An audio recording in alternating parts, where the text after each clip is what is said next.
Good morning students. Last lecture में exercise 5.2 का question number 24 तक का सॉल्यूशन कर दिए थे। नहीं देखे हैं तो पहले उस लेक्चर को जाके देख लीजिए, जो कि लेक्चर 5 है।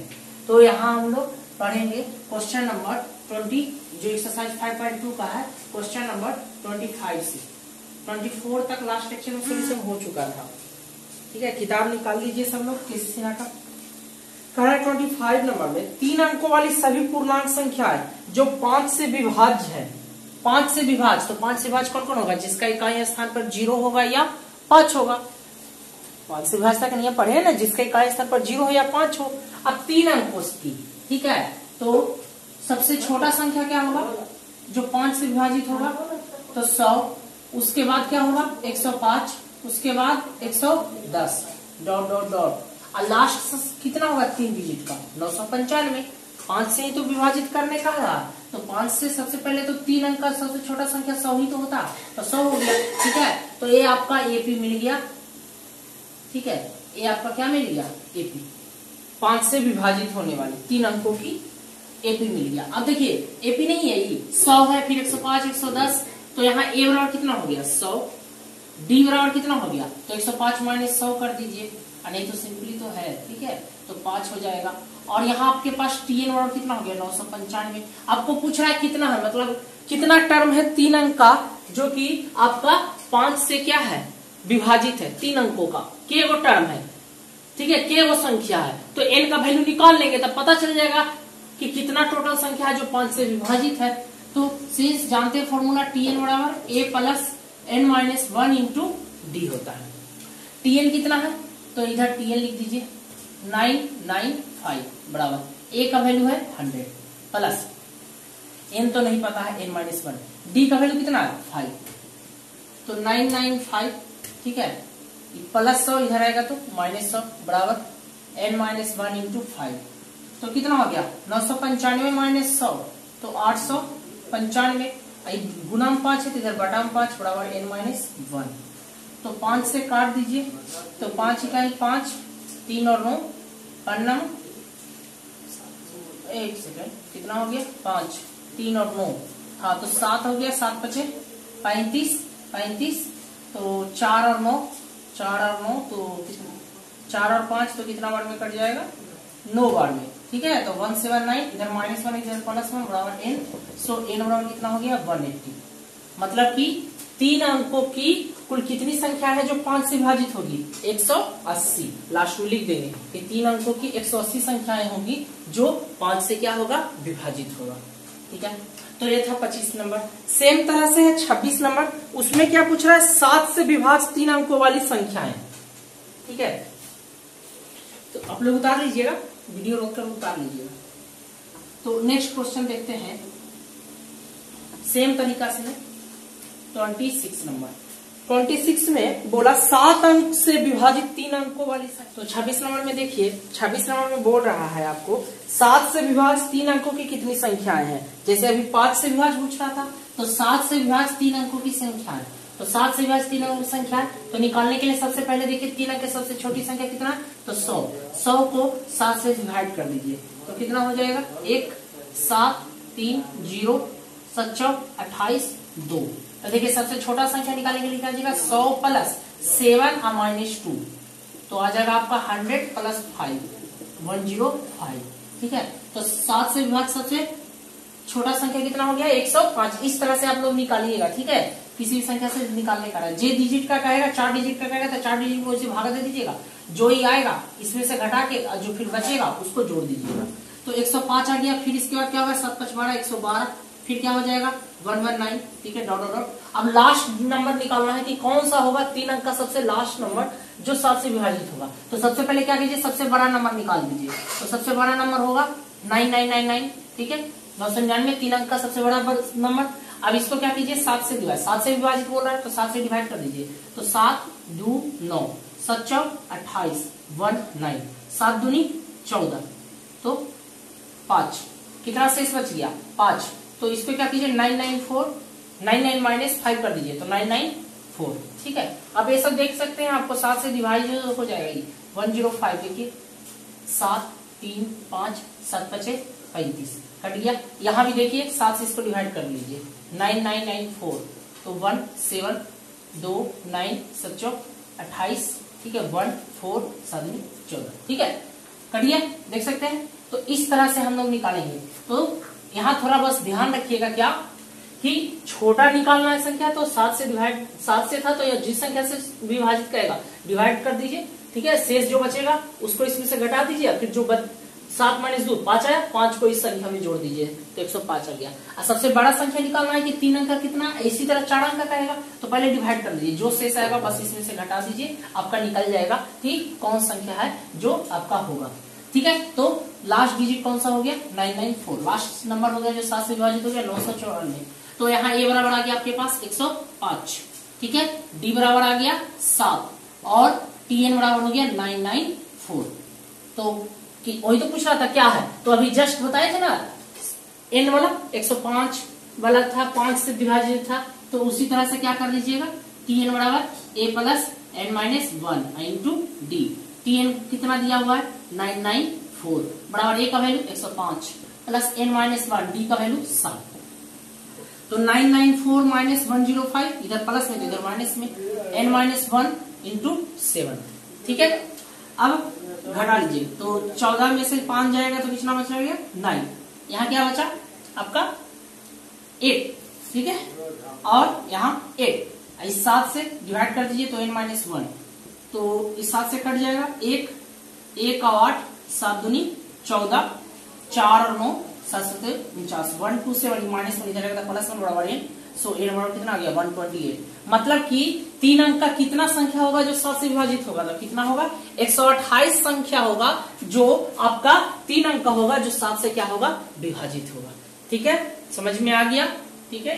इसी तरह से 4 डिजिट का कहेगा, 5 अंक का कहेगा, सेम तरीका से कीजिएगा। सबसे छोटा संख्या अगर 4 अंक का कहेगा, सबसे छोटा संख्या क्या होता है 1000, तो 7 से डिवाइड कर दीजिए, अगर 7 से बोल रहा है तो 7 से डिवाइड कर दीजिए, जो रिमाइंडर आएगा उसको इसमें से घटा दीजिए 7 में, ठीक है। उसके बाद फिर जो हमारा रहेगा 1000 है तो उसमें जोड़ दीजिए। उसी तरह 4 डिजिट का अगर सबसे बड़ा संख्या क्या हो जाएगा तो 9999, ठीक है, 4 अंक का सबसे बड़ा डिजिट, तो उसी तरह से डिवाइड कीजिए, जो रिमाइंडर आएगा उसको घटा दीजिएगा।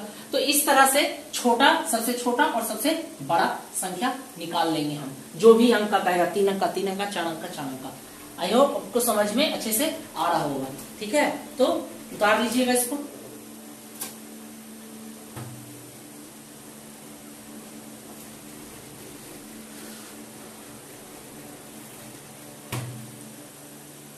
अब देखते हैं 27 नंबर। कह रहा है किसी एपी का एनवां पद टीएन है, ठीक है, वो तो सही एनवां पद टीएन होता ही है, तो साबित करना है, ठीक है, प्रूव दैट, साबित करना है TM plus T 2n plus m बराबर 2tm प्लस n, ठीक है। तो LHS निकाल दीजिए, RHS निकाल दीजिए, दोनों बराबर कर दीजिए। तो LHS है हमारे पास tm plus t 2n plus m। हम लोग फॉर्मूला जानते हैं कि tn रहेगा तो tn बराबर a plus n minus 1 into D, ठीक है। अब यहाँ n की जगह क्या है m, तो n की जगह m कर दीजिए, t a plus m minus 1 into D, ठीक है। यहाँ n की जगह 2n प्लस m है तो a plus 2n plus m minus 1 into D. A क्या है प्रथम पद, b है साबुन का, ठीक है।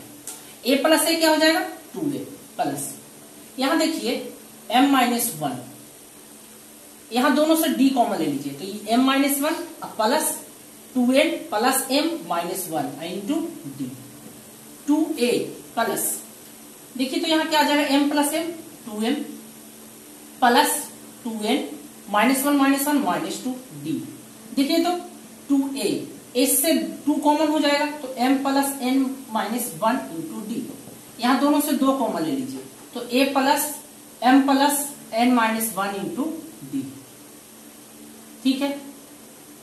अब देखिए n की जगह e है, a प्लस, अगर इसको n पढ़िए तो a plus n minus 1 into D क्या होगा tn, a plus n minus 1 into D, इधर से चाहे इधर से, तो a plus n minus 1 into D क्या है tn है, तो यहाँ a plus m plus n minus 1, इसको n पढ़िए तो n की जगह क्या हो जाएगा, अगर n रहता तो tn होता, लेकिन यहाँ n की जगह क्या है m प्लस n, तो tm प्लस n, देखिए RHS वही आ गया। ठीक है, तो आपका 27 नंबर भी हो गया, इजी था। ठीक है, जो दिया हुआ था LHS लेके चले, RHS अपने आप आ गया।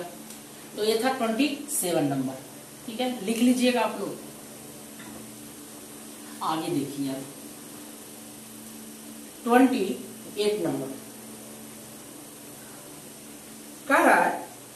ठीक है, दे रहा है चूंकि 5a + 2 4a - 1 a + 2 किस चीज में है, तो AP में है, AP में है। तो a का मान याद कीजिए। यदि 5a + 2 5a + 2 4a - 1, ठीक है, उसके बाद है a + 2 AP में है। किस चीज में है आपका, AP में। तो AP में है, AP में है। ठीक है, तो ज्ञात करना a का वैल्यू। AP में कब हम बोलते हैं किसी चीज को, कोई पद और उसके पहले वाले पद का अंतर। ठीक है, कोई पद लीजिए और उसके जस्ट पहले वाले पद का अंतर हमेशा सदैव क्या होना चाहिए, बराबर।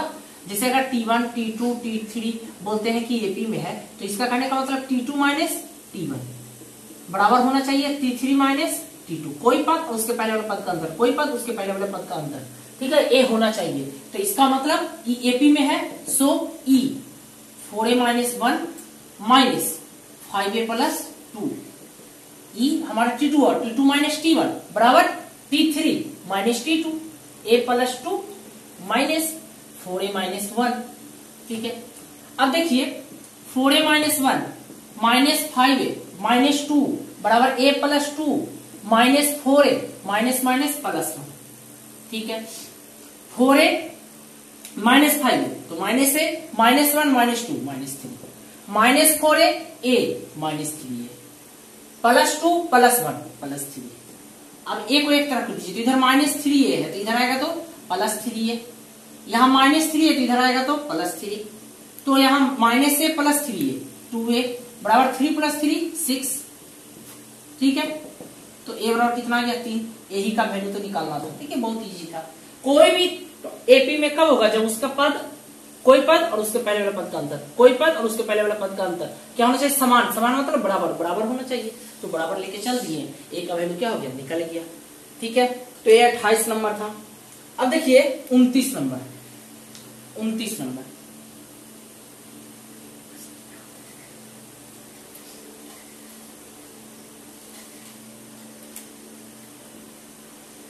नंबर किसी अनुक्रम का nवां पद Tn दिया हुआ, कोई अनुक्रम है, बोल नहीं रहा कि AP है। ठीक है, किसी अनुक्रम का nवां पद दिया हुआ है, पूछ रहा है क्या यह अनुक्रम AP में है। यदि यह AP में है तो इसका प्रथम पद और सारवंत ज्ञात कीजिए।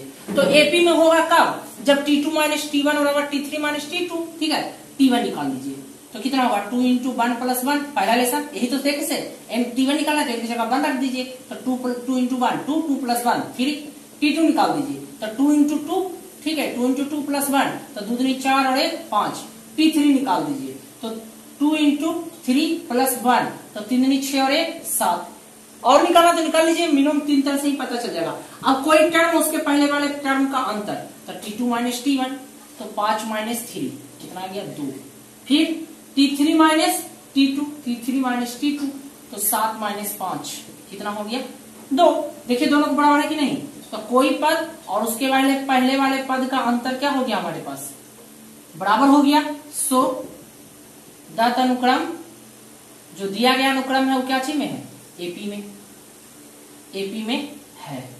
और पूछ रहा था एवं A और प्रथम पद और D अनुक्रम AP में है। अब पूछ रहा है प्रथम पद, तो T1 को ही तो प्रथम पद बोलते हैं, तो A बराबर 3। और D पूछ रहा था, तो D क्या होता है, T2 - T1 कोई पद लीजिए उसके पहले वाले पद का अंतर, तो देखिए ना कितना आया 2, तो D का वैल्यू 2 हो गया। इतना ही तो निकल, तो बहुत आसान क्वेश्चन था। बस पूछ दे रहा था कि Tn है, ये अनुक्रम कहना था AP में है या नहीं, तो T1 T2 T3 निकाल दिए, फिर T2 - T1 कर दिए, T3 - T2 कर दिए, दोनों वैल्यू बराबर है। ठीक है, कोई पद और उसके पहले वाले पद का अंतर, कोई पद उसके पहले वाले पद का अंतर अगर बराबर है तो हम उसको बोलते हैं अनुक्रम AP में है, तो AP में हो गया। अब पहला पद होगा जो A ठीक है, A 3 और D क्या था सार्वंतर, तो कोई पद घटा लीजिए ना, 5 - 3 2 7 - 5 2 है। ठीक है, तो ये था आपका 29 नंबर। अब देखिए 30 नंबर।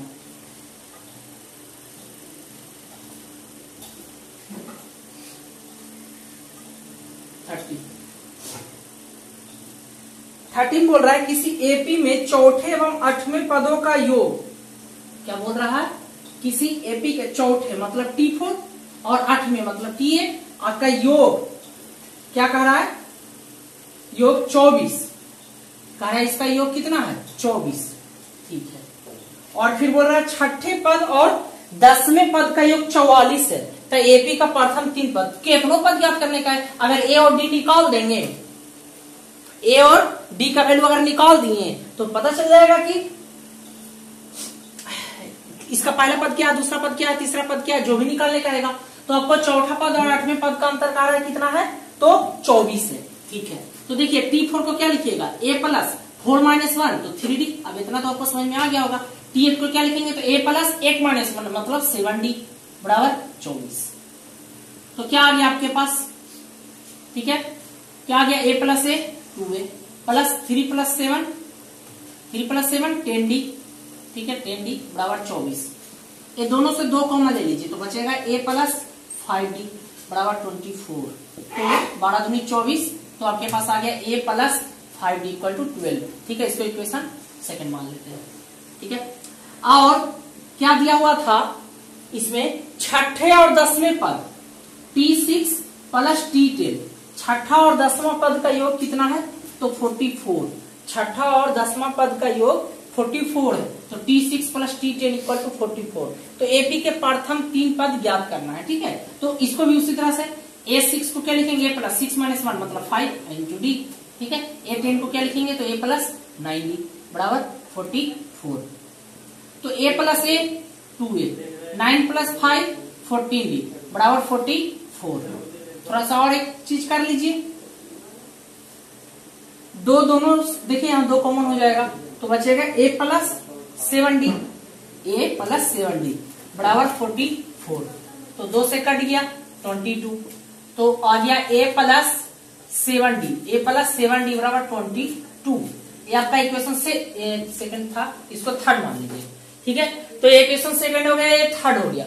अब देखिए ये दोनों को सोल्व करना है, तो ये चीज तो बहुत बार सोल्व करने के लिए सिखाया है। क्या कीजिए, किसी को किसी में घटा दीजिए ना, a प्लस 5D बराबर 12, a प्लस 7D बराबर 22, माइनस माइनस माइनस, ठीक है, प्लस से माइनस से कैंसिल, तो क्या हो जाएगा 5D या माइनस 7D, तो माइनस 2D, माइनस 12 माइनस 22 अब प्लस 12, तो कितना हो गया, 2 में से 2 गया 0, 2 में से 1 गया 1, ठीक है, माइनस 10 माइनस माइनस कैंसिल, 2 पछे 10, सो डी बराबर कितना आ गया 5, ठीक है, डी बराबर 5।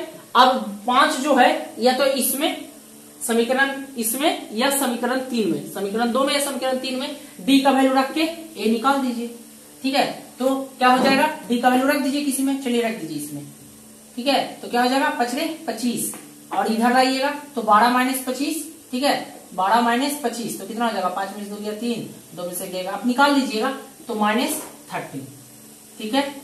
तो डी ए बराबर आ गया माइनस 13। अब एपी निकालना था, ठीक है, तो एपी आपके पास क्या हो जाएगा, पहला टर्म माइनस 13।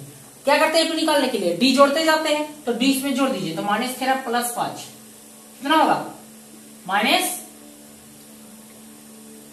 7 5 12, 8 हो जाएगा, 8 4 12 13, ठीक है, माइनस 8, फिर इसमें 5 जोड़ दीजिए तो हो जाएगा माइनस 3, 3 ही टर्म तो निकालना था, डॉट डॉट डॉट 3 टर्म निकालना था, हम एपी निकाल दिए हैं, ठीक है। तो कितना टर्म निकालने का है एपी का, उसके लिए आपको ए और डी चाहिए, ठीक है, समझ में आ गया होगा अच्छे से।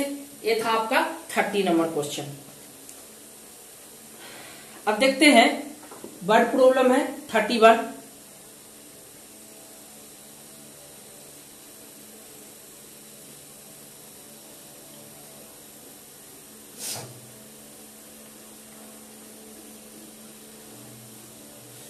तो क्वेश्चन नंबर 31 का सॉल्यूशन देखते हैं। तो क्वेश्चन है 31 में कहा है एक व्यक्ति की नियुक्ति, देखिए जब भी ऐसे लिखा है 7401500, तो ये आपका ए हो जाएगा, ए डी हो जाएगा और ये आपका टी हो जाएगा, के रूप के वेतनमान पर हुई। बताइए कितने वर्ष में वह अपने अधिकतम वेतन पर पहुंचेगा। कहने का मतलब जब शुरू में ज्वाइनिंग हुआ था तो आपका 700 था, रुपया और हर साल उसको बढ़ रहा है 40 रुपया। तो पूछ रहा है कितना वर्ष में वो 1500 रुपया उसका होगा। ठीक है, 1500 वेतन कितना वर्ष में उसका होगा, ये क्वेश्चन है आपका। तो देखिए, ये देखिए, ये शुरू वर्ष में नहीं था, ये चीज ध्यान दीजिएगा। ठीक है, जब ज्वाइन किया तब था, पहला वर्ष के अंत में। ठीक है, तो उसको एक साल में तो 40 रुपया बढ़ जाएगा, ध्यान रखिएगा। ठीक है, तो इसको देखिए किस तरह से बढ़ आएगी। ए हमारा 700, डी हो गया 40 और टीएन हो गया। तो टीएन बराबर जानते हैं A plus N minus 1 into D. ठीक है, तो टीएन कितना दिया हुआ है 1500, ए का वैल्यू कितना है 700 प्लस एन माइनस 1, इन्हीं तो मालूम करना है कि कितना वर्ष में इसका हुआ है।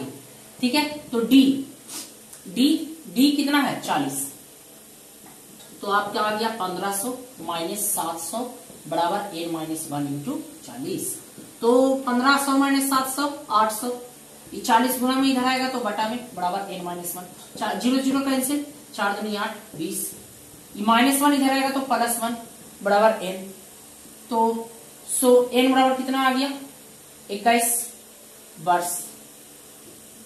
ठीक है, तो देखिए इसको हम पहला वर्ष में माने। ठीक है, पहला वर्ष में 700, दूसरा वर्ष में उसको कितना मिला, तो आपको 40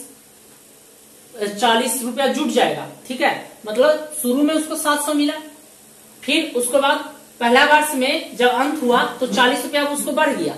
ठीक है, जो कि आपका दूसरा वर्ष का शुरू हुआ, तो 21 वर्ष में ही पहुंचा आपका 1500। जब हम इसको शुरू में माने, एक शुरू में था 700, फिर दूसरा में था 40, तो 21 वर्ष में नहीं। ठीक है, 21 वर्ष में तो शुरू होगा उसका वेतन 1500 से, लेकिन एक्चुअली में तो उसको 20 वर्ष के लास्ट में ही, तो जब 20 वर्ष कंप्लीट हुआ तभी तो उसका वेतन 1500 पहुंच जाएगा ना।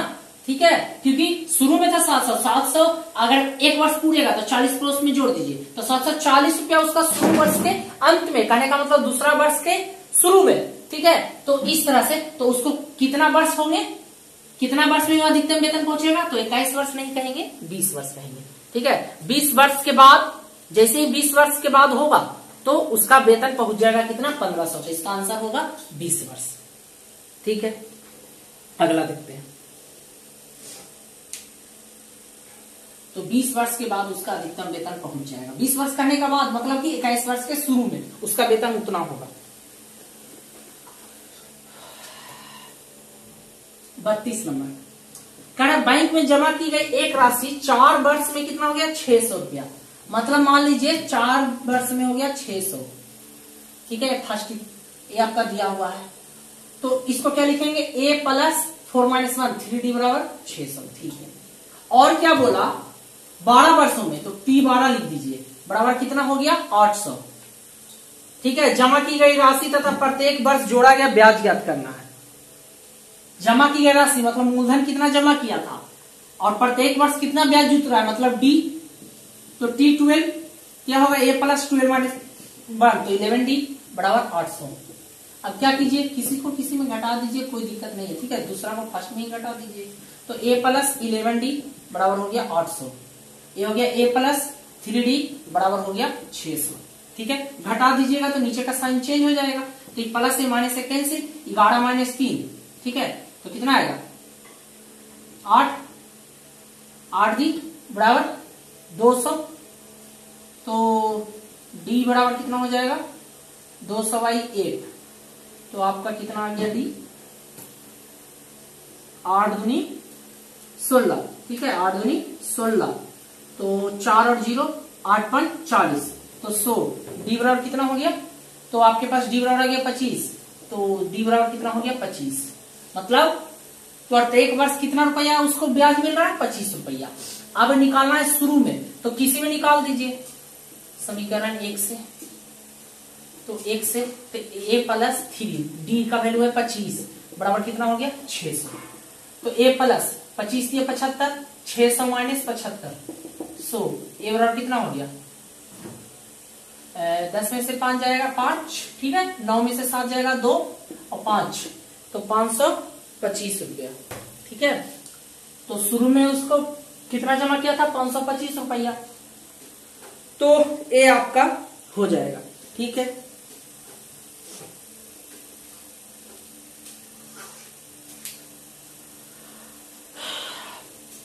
फिर है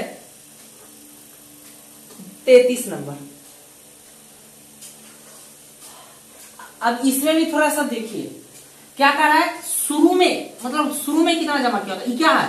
T1 मतलब प्रथम वर्ष में। तो प्रथम वर्ष की जो अंत में होगा, ठीक है, प्रथम वर्ष में उसको 25 रुपए तो ब्याज मिल गया ना, तो एक्चुअली में उसका राशि कितना होगा? तो 500। जैसे कि अभी पिछला क्वेश्चन में देखे थे, तो शुरू में वो कितना जमा किया था? 500। समझ गए? तो यहाँ पर आंसर ब्याज तो रह जाएगा इतना ही 25 रुपया, और आपका आंसर क्या होगा? इसमें कितना रुपया जमा किया था शुरू में? तो 500 रुपया। ठीक है, तो नीचे लिख देना है कि जमा की गई राशि 500 हो गया और ब्याज हो गया आपका 25 रुपया।